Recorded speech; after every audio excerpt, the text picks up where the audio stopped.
hits on them that make them feel uncomfortable, especially when you come into their building and you get everybody really, really quiet. That's a great feeling. Converts on 4th down, and he's still going. He steps out of bounds, but he's got enough for a first down. He unleashed a bullet on that pass and converted the 4th down. Gotta love it. Some people get conservative. Some people don't want to mess up. 4th down, you could tell. He wanted that window, and he threw it as hard as he could. Throws a strike to the wide receiver. Gets the big 4th down conversion. White wants to throw it. And incomplete on the deep ball. The defense is in great position right now because they've got a huge lead here in the 4th quarter. They know the offense has to take shots to try to get themselves back in the game, so they're calling their coverages accordingly, and there was nowhere to go with that football. Really nice job by the defense being in position to force the incompletion.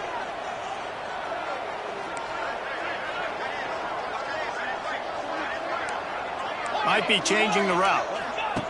Misfired on the last play. They'll go back to the air.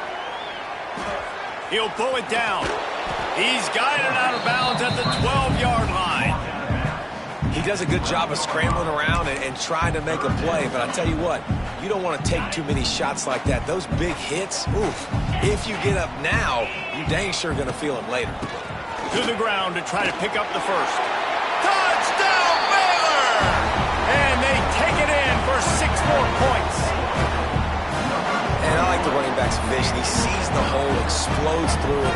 He knows where the goal line is, gets in the end zone, gets 6. He'll try to tack on one more. Right down the boulevard. We check in with Kevin Connors. What's going on, Kevin? Hey, fellas, here's a final update on a clash between top 15 teams. Kansas State looked like a serious force in what can only be described as a dominant win. This is a program that's won before, and they might just add some more hardware before this year is out. Always fun to see 2 of the game's better teams duke it out at this point of the season. A good barometer, fellas, for both coaches. And Kevin Connors keeping an eye on everything all over the country. Sounds like they had a good one there. A lot of field in front of them as they open this possession from their own 20.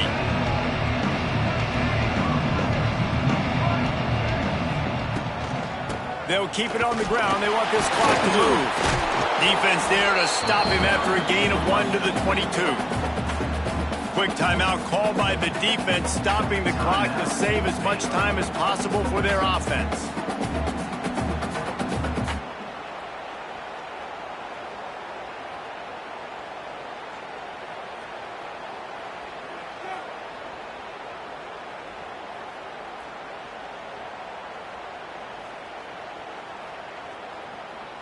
Didn't get much on 1st down. It's 2nd and 9.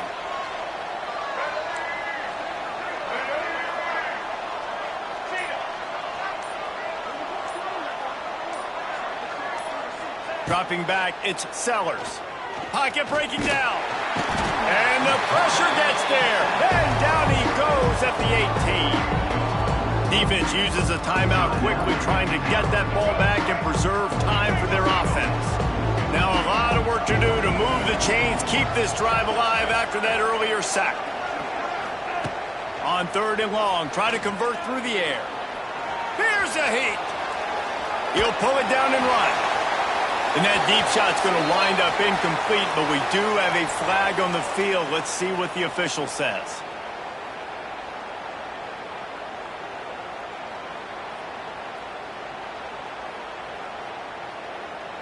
The Gamecocks will punt it away on 4th down.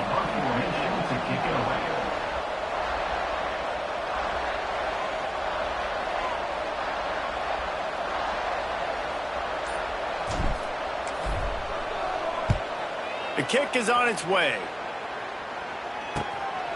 He's got it near midfield. Looking everywhere for room to run, but really good coverage, and he'll step out of bounds.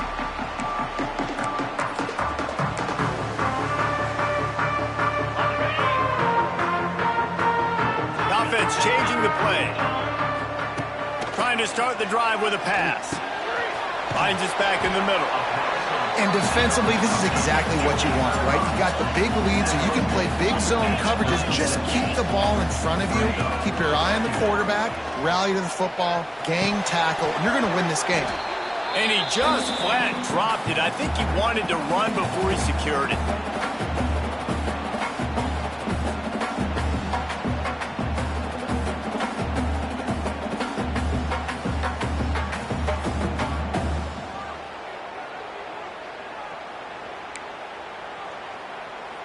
From the 36, a third down, and you wonder if they're willing to take 2 plays to get the first. White going to attack through the air. Got it in the middle. It's Cameron. They've got it just outside the red zone. They'll move the chains. It's at the 21. Sprinting to the line to try to get this one off. Clock's running. Just keep slinging it. Couldn't find anybody to throw to. He'll just toss it away. It'll be second down.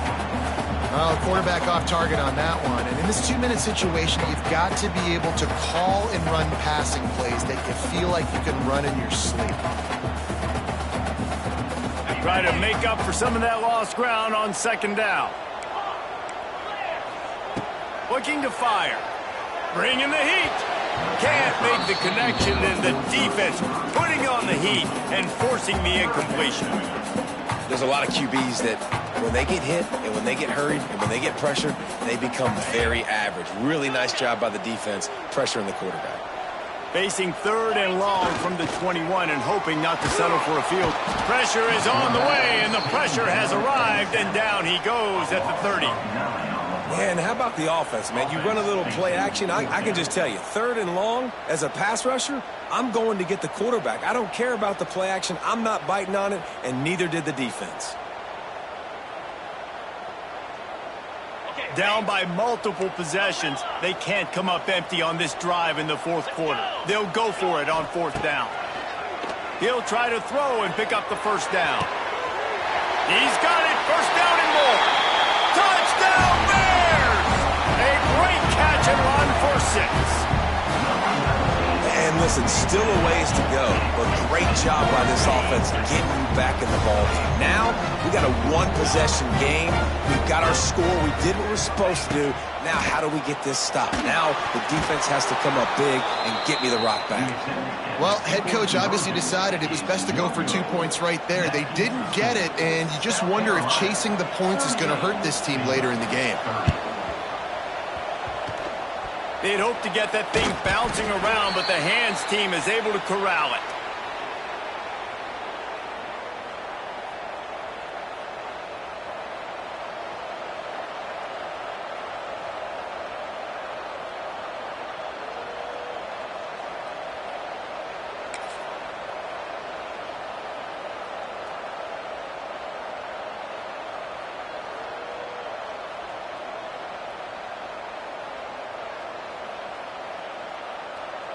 And the South Carolina offense is back on the field. Guys, you want to be productive here and not go into a shell, but you've got to take care of the ball. Yeah, and I think you say productive. He's productive at this point in the game is running the clock and getting first down. So, Jesse, I can expect this defense to be aggressive, way up near the line of scrimmage, bringing a bunch of bodies, trying to stop the run. And that's why it puts a lot of pressure on an offense, David, because you know if you do try to throw the football, it's probably man coverage, you're probably getting blitzed, it's going to be into a small window. It is not easy to execute in this situation of the game. Now on second down, and we'll probably see another run, and that might do it if they can get a first down. They'll keep it on the ground. The clock is on their side. And how about that play by that giant, that mountain of a man on the defensive front? Really nice job stopping the run, but the problem is you have 0 timeouts left. You cannot stop the clock right now if you're the defense, so this has got to be excruciating for them. They know the offense is just going to take their time before they snap the ball. An unforced error there. They don't get the snap off in time. So the decision has been made, and the coach will take the penalty. Third down, and they'll need to get the ball to the 38-yard line.